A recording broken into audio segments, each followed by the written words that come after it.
How can you guys imagine? You guys makan biskut yang dibuat daripada daging manusia dan darah manusia.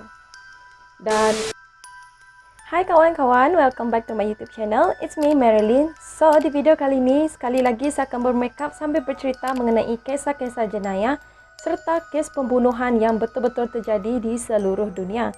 Sama seperti video saya yang sebelum ni, saya ada menceritakan mengenai kisah seorang pembunuh yang kejam tetapi cantik. Dia merupakan gadis yang sangat cantik tetapi psycho yang bernama Isabella Guzman. So kalau kamu orang berminat nak tahu mengenai kisah Isabella Guzman tu, kamu orang boleh klik link di atas dan kamu orang boleh tengok video tu sampai habis. Lepas tu kembali semula untuk video pada hari ini. Kisah pembunuhan bersiri kita pada hari ini dia agak berlainan daripada kisah-kisah pembunuhan bersiri yang lain, di mana pembunuh bersiri ini merupakan seorang yang sangat kreatif. Sebab apa saya cakap dia kreatif? Kerana dia telah mencipta sabun dan juga roti dengan menggunakan mayat mangsa yang telah dibunuhnya sendiri. Dan kes pembunuhan ini dia sangat popular pada ketika itu di Itali kerana dia telah membunuh 3 orang wanita yang merupakan jiran tetangga dia sendiri. So kalau kamu orang nak tahu dengan lebih lanjut mengenai kisah pembunuh bersiri yang kreatif pada hari ini, pastikan kamu orang tengok video ni sampai habis dan kemudian subscribe dan tekan butang lonceng di bawah supaya kamu orang tidak akan ketinggalan setiap kali saya upload video baru. Seperti yang kita sedia maklum, selalunya kan pembunuh bersiri ni dia lebih sinonim ataupun terkenal dalam kalangan lelaki. Tetapi pembunuh bersiri kita pada hari ini dia sedikit berlainan, bukan saja dia kreatif tetapi dia juga merupakan seorang wanita yang berasal daripada Itali. Cianciulli atau nama penuhnya ialah Leonarda Cianciulli merupakan anak daripada hasil pemerkosaan di mana ibunya yang bernama Emilia Del Novi telah dipaksa untuk berkahwin dengan lelaki yang telah merogolnya sendiri yang bernama Mariano Cianciulli. Mereka telah dipaksa untuk berkahwin disebabkan oleh berita kehamilan Emilia Del Novi ni tadi dia tersebar di desanya. Pada awalnya, Cianciulli ni bukanlah wanita yang kejam, di mana pada usia mudanya dia telah mengalami pelbagai keperitan hidup deretan daripada masalah kemiskinan yang dihadapi oleh keluarganya, masalah kewangan dan dia juga sering menjadi mangsa dera oleh ibunya sendiri. Setelah kematian bapanya, Ibu Cianciulli ni tadi dia telah mengambil keputusan untuk berkahwin dengan seorang lelaki yang baru. Namun walaupun dia telah berkahwin dengan lelaki lain, masalah kewangan ataupun kemiskinan yang dihadapi oleh keluarga Cianciulli ni masih pada tahap yang sama. Maksudnya walaupun ibu dah kahwin dengan orang lain, orang tu masih tak dapat untuk memperbaiki masalah ekonomi keluarga tersebut. Disebabkan perkahwinan itu, Cianciulli ni dia rasa tertekan dan dia stres dalam dia kehilangan bapa dia. Lepas tu ibu dia kahwin dengan orang lain.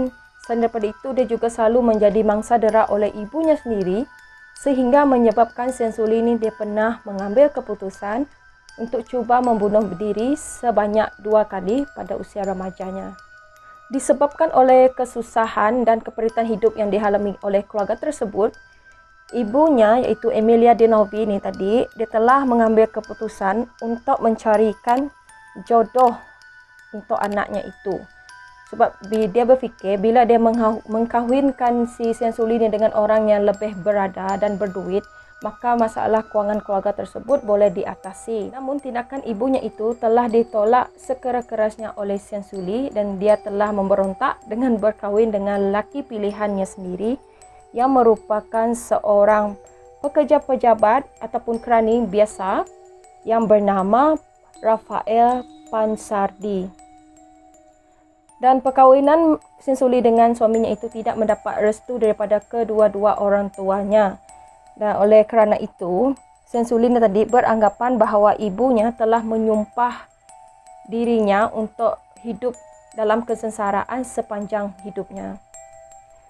Walaupun tak ada bukti sahih yang mengatakan sumpahan tersebut betul-betul terjadi, tetapi ada beberapa kejadian malang yang menimpa pasangan suami isteri tersebut selepas mereka berkahwin.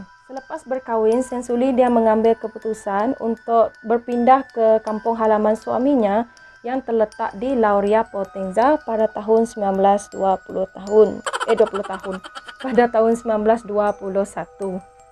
Sepanjang tinggal di Lauria itu tadi, Sensuli ni dia kerap kali ataupun sering berurusan dengan pihak polis di sana disebabkan dia telah pun terlibat dengan kes penipuan.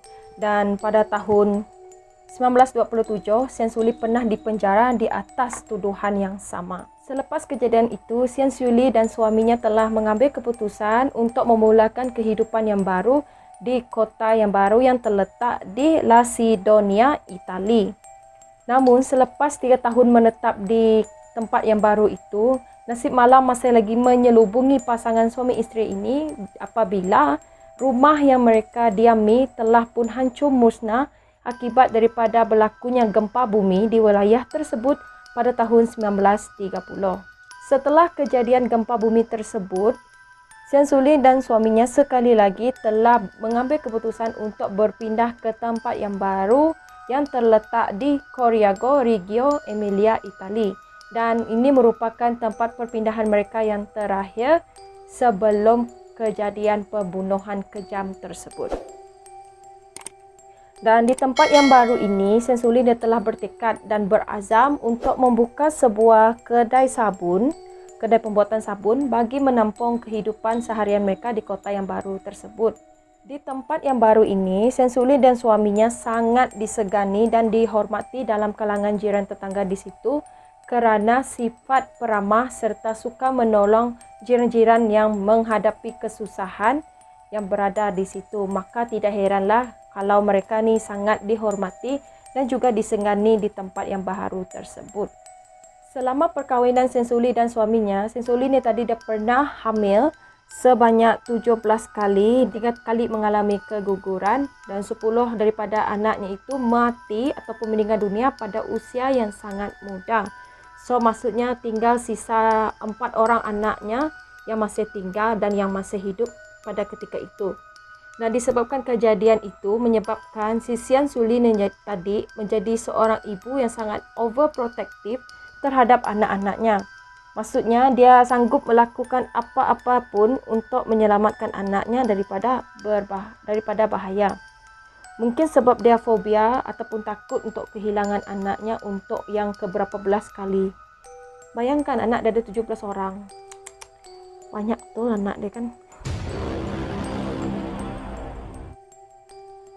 Kalau kamu orang nak tahu, Sensuli ni kan dia merupakan seorang yang sangat percaya pada benda-benda tahyul dan taksub dengan hasil penilik nasib dekat telapak tangan. Sampaikan pada awal perkahwinannya dengan suaminya itu, Sensuli ni tadi dia pernah berjumpa dengan seorang penilik nasib untuk membaca telapak tangannya pada ketika itu. Dan apa yang membuatkan Sensuli dia rasa terkejut apabila si penilik nasib itu memberitahu bahawa dia akan mengandung anak-anak yang ramai dan melahirkan anak-anak yang ramai. Namun, anak-anaknya itu akan meninggal dunia pada usia yang sangat muda. Oleh kerana tidak berpuas hati dengan penilik nasib yang first yang dia datang tu, dia telah mengambil keputusan untuk berjumpa dengan seorang lagi penilik nasib yang berbangsa Gipsi Romania. Namun, pertemuan Sensuli dengan penilik nasib yang kedua ini, dia langsung tak ada memberi kebaikan ataupun anything yang buat dia happy kerana penilik nasib itu telah memberitahu bahawa dia melihat bayangan penjara di sebelah tangan kanan Sensuli dan sebelah tangan kiri pula dia melihat rumah sakit jiwa. Oleh kerana dia terlampau taksub dan percaya bahawa hidupnya telah disumpah oleh ibunya serta hasil daripada penilikan nasib yang dia lakukan itu menyebabkan dia menjadi seorang yang sangat taksub kepada perkara-perkara yang tahyul. Pada tahun 1939 telah terjadi Perang Dunia Kedua di Itali yang ketika itu dipimpin oleh Benito Mussolini, di mana pada masa itu mereka berusaha untuk memasuki perang di sisi Jerman. Oleh kerana itu, mereka ingin merekrut ataupun melantik beberapa orang pemuda di kota tersebut untuk menjadi anggota tentera mereka dalam pertempuran. Anak pertama kepada si Sian Suli merupakan anak kesayangannya yang bernama Giuseppe, telah terpilih untuk menyertai anggota ketenteraan tersebut. Dan disebabkan oleh si Giuseppe ni dia rasa terlampau happy ataupun dia terlampau gembira, so itu merupakan impiannya sejak kecil untuk menjadi salah seorang anggota ketenteraan.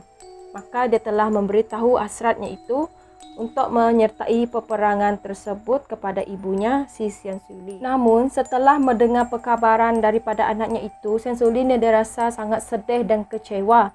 Dalam masa yang sama dia berasa takut akan kehilangan seorang lagi anaknya jika dia tewas dalam pertempuran tersebut. Oleh kerana terlampau percaya pada benda-benda tahyul dan mengarut, Sian Suli ni sempat berfikir untuk menyelamatkan anaknya dengan menggunakan sihir ataupun penyembahan. Dan untuk melakukan penyembahan tersebut, dia perlu mengorbankan manusia sebagai korbannya. So di sinilah terjadinya kes pembunuhan yang dilakukan oleh Sian Suli yang sangat popular pada ketika itu. Sebelum kita masuk kepada kronologi pembunuhan, seperti yang kita tahu, Sian Suli ni tadi dia ada membuka sebuah kedai pembuatan sabun dan menjual sabun. Selain daripada membuka kedai sabun ni tadi, dia juga ada kerja part time lain ataupun kerja sampingan lain sebagai seorang peramal.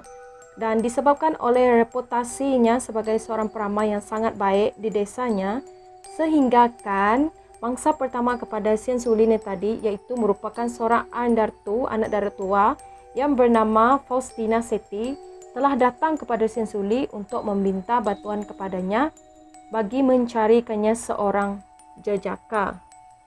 Sebab dia nak kahwin lah tu maksudnya. Sebab tu dia jumpa dengan si Sian Suli ni untuk mencarikannya jodoh. Dan Sian Suli ni tadi pun memberitahu kepada si Setti bahawa dia akan menolong si Setti ini untuk mencarikannya jodoh.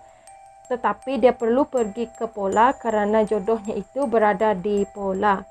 Tetapi sebelum membantu si Setti ni tadi kan, Sian Suli ni dia telah menetapkan beberapa syarat. Iaitu antara satunya dia perlu membawa pakaian dan juga perlu menulis sepucuk surat kepada ahli keluarga dan rakan-rakannya. Dan si Setti pula. Dan si Sian Suli ni tadi dia telah memberitahu ataupun mengingatkan kepada si Setti untuk bertemu dengannya semula pada keesokan harinya di rumah dia. Dan tanpa berfikir panjang, si Setti ni tadi pun mengiyakan semua keinginan si Sian Suli ni sebab dia terlampau teruja untuk bertemu dengan lelaki tersebut di Pola. Dan pada keesokan harinya, si Setti ni tadi telah pergi ke rumah si Sian Suli dengan membawa barang-barang yang dipesan oleh Sian Suli kepadanya kemarin. Dan semasa berada di rumah Sian Suli ni tadi, Sian Suli telah mempelawa si Setti untuk masuk ke dalam rumahnya dahulu. Dan semasa di dalam rumah tersebut, si Setti yang begitu teruja dalam masa yang sama rasa cemas dan takut, dia bergetar dan dia cakap macam ni, saya sangat-sangat excited nak jumpa dengan lelaki tersebut di Pola. Sian Suli ni beritahu, saya akan memberikan kamu segelas air supaya kamu rasa tenang dan tenteram sebelum kamu berjumpa dengan dia dekat Pola. So si Setti ni pun minumlah wine yang si Sian Suli ni tadi beri kepada dia. Dia tak tahu yang bahawa wine anggur tu dia dah letak dadah dekat situ. Dia macam pil bagi dia pingsan macam itulah. Saya tak tahu apa dia punya nama pil tu. So selepas beberapa minit dia minum air tersebut, si Setti ni tadi pun terus jatuh pingsan. Dan pada ketika itulah si Sian Suli ni dia membuat aksi-aksi gila cila. Dia terus mengheret si Setti yang pingsan ni tadi dan dibawanya ke bilik mandi. Dan di situ dia telah membunuh si Setti dengan menggunakan kapak dan telah dikeratnya badan si Setti itu kepada 9 bahagian. Dan pada kejadian tersebut, kesemua anak-anak si Sian Suli ni mereka tiada dekat rumah. Sebab dia ada berpesan dengan anak-anaknya bahawa hari ini saya ada customer. So saya tak mau kamu orang ganggu saya. Kamu orang boleh keluarlah mana-mana kamu orang nak pergi. Yang pasti jangan ganggu saya pada hari ini. Itu pesan si Sian Suli kepada anak-anaknya. So tinggallah dia seorang-seorang dengan mangsa dia dekat sana. setelah dia memotong 9 bahagian badan si Syansuli ni tadi kan, dan dia telah mengumpulkan darah si Seti ini dalam sebuah baldi. Dan dalam pengakuan rasmi yang dilakukan oleh si Syansuli semasa dalam perbicaraan di mahkamah, dia memberitahu bahawa setelah memotong bahagian badan si Seti kepada 9 bahagian itu, dia telah menambah 7 kilo soda kaustik yang digunakan untuk membuat sabun mandi. Dan Syansuli juga mendakwa telah memasukkan potongan badan tersebut ke dalam sebuah periuk yang besar dan dihancurkan untuk menjadikan satu ketolan yang pekat dan hitam sebelum disimpan ke dalam bekas yang berasingan. Dan apa yang lebih mengerikan lagi, setelah dia siap membuat sabun tu tadi kan, si Syansuli dia mengaku di mahkamah bahawa dia telah mengedarkan sabun-sabun tersebut kepada semua penduduk kampung yang ada di situ. Termasuk dia sendiri pun pakai sabun yang dia buat daripada badan si Seti. Tidak lama selepas membunuh si Seti, si Syansuli ni tadi dia telah mencari lagi seorang mangsa untuk dijadikannya sebagai korban. Dan mangsa malang yang kedua ini bernama Francisca Soavi. Syansuli telah meyakinkan Francisca bahawa dia akan membantu Francisca mendapatkan pekerjaan sebagai seorang pengajar di luar negara. Sama seperti mangsa sebelumnya iaitu Seti, dia menggunakan taktik yang sama dengan menulis surat, lepas tu bawa duit, bawa wang, bawa pakaian sebelum berjumpa dengan dia. Dan surat-surat yang ditulis oleh mangsa-mangsa ini tadi telah dihantar oleh Syansuli sendiri ke rumah mangsanya. Di kandungan surat tersebut dia tulis bahawa saya sudah selamat sampai ke tempat yang dituju dan saya berada dalam keadaan yang baik-baik sahaja.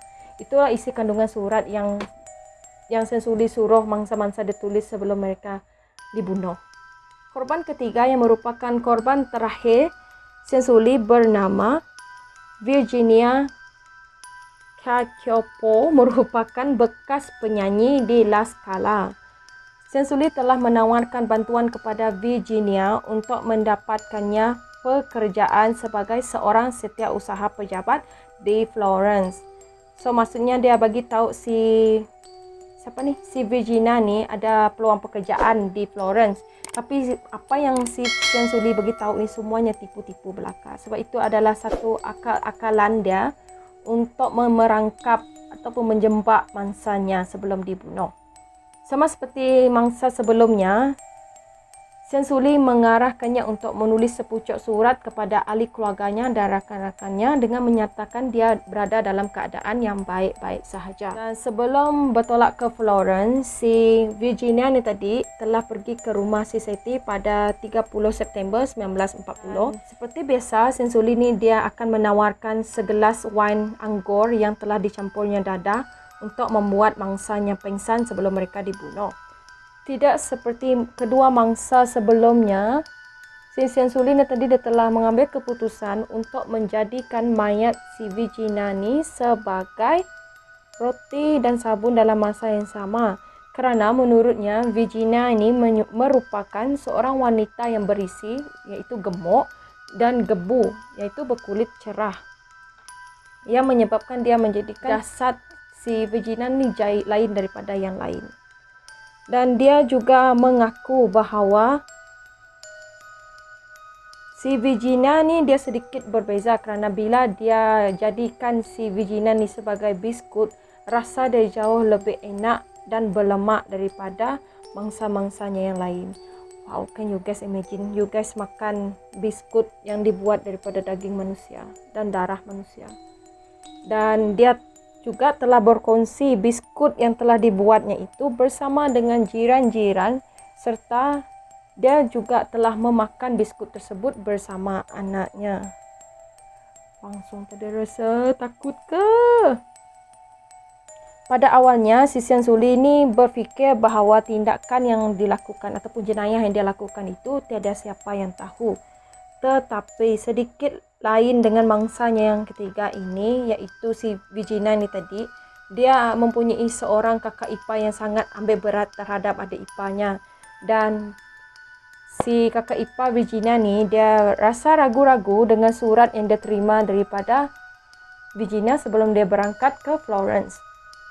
Sebab sebelum kehilangan ataupun tanpa jejak si Florence ni, dia ada terlihat si Florence ni berjumpa dengan si Sensuli dekat rumah dia sebelum hari dia pergi dekat Florence tu. Dan selepas itu dia tidak melihat ada ipar dia tu lagi.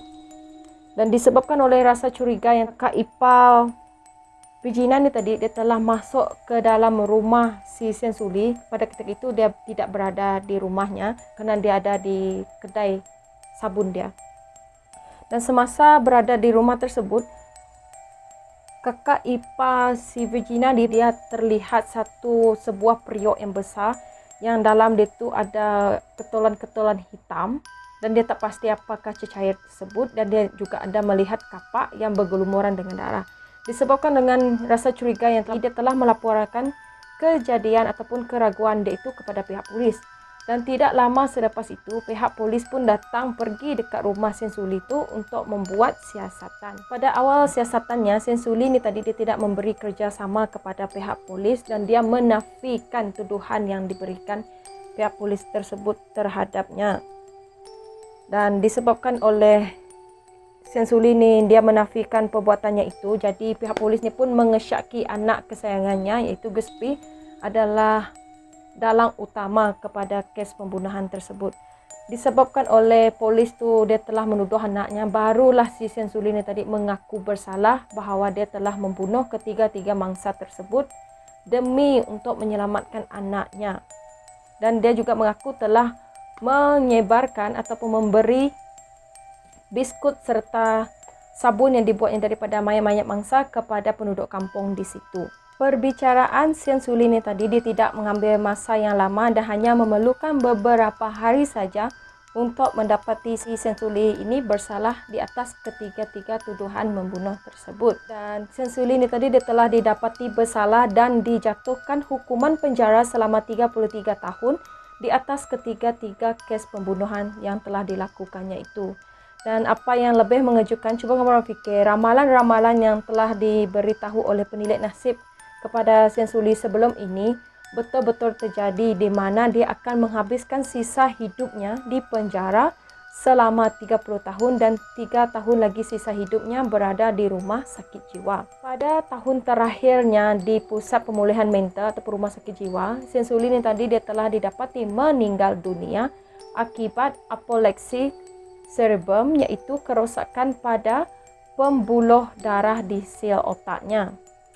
Sensuli dia telah meninggal dunia pada tahun 1970 ketika berusia 79 tahun dan mayatnya telah dikembalikan kepada ahli keluarga untuk melakukan pengebumian. Dan selepas kejadian tersebut, peralatan yang digunakan oleh Sensuli untuk membunuh dan memasak mangsanya untuk dijadikan sebagai sabun telah dipamerkan di sebuah muzium di Itali, iaitu sebuah muzium jenayah di Rom. Kamu orang boleh search Google pasal muzium tersebut dan banyak peralatan-peralatan pembunuhan yang diletakkan di muzium di Rom tersebut. Sebelum kita tutup siri pada kali ini, mari kita renung-renungkan pengajaran dan moral of story daripada kisah Sensuli ini. Pertama, kita tak boleh terlampau taksub dengan benda-benda tahyul seperti tilik nasib dan sihir macam tu, sebab benda tu akan memudaratkan kehidupan kita pada masa hadapan. Dan yang kedua, jangan terlampau percaya dengan orang yang kita lihat hanya dari segi luaran. Sebab Sensuli ni dia terlampak macam dia seorang pembunuh pun pada awalnya. Sampaikan orang yang datang kepadanya yang meminta bantuan tu begitu percaya dengan apa yang dia katakan. So, itu pengajaran daripada cerita kita pada hari ini. Dan kalau kamu orang rasa ada lagi pengajaran yang saya tak ulas, kamu orang boleh komen dekat bawah. Ataupun kamu orang ada kisah-kisah menarik yang kamu orang nak tahu, saya boleh research dan saya akan ceritakan sekali lagi dengan kamu orang di sini. So, I hope to see you guys on my next video. Stay safe everyone and thank you for watching. Bye!